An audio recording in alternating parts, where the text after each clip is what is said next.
નમસ્કાર ખેડૂત મિત્રો, હું પાલજ પ્રાકૃતિક ફાર્મ કેસરી બિહોલા હું 2 એકર પ્રાકૃતિક ખેતી કરું છું। 1 એકરમાં આપ જોઈ રહ્યા છો આ ઘાસચારા માટે ઝાર વાવેલી છે। બીજું આમાં વાવેલું છે એરંડા। તો એરંડા છે, એરંડાના અંદર હળદર લીધેલી છે।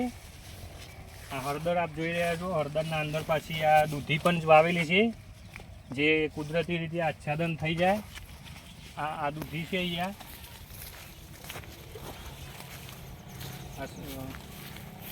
આ દૂધી વાવેલી છે, આપ જોઈ રહ્યા છો। જો આમાં 3G કટિંગ કરેલું છે અને મય ક્યાંક અંદર આગળ જ્યાં વરસાદના કારણે નુકસાન થયું હોવાથી આગળ પણ એટલું બીજું મરચી તેમજ ટામેટી વગેરેના છોડ વાવેલા છે।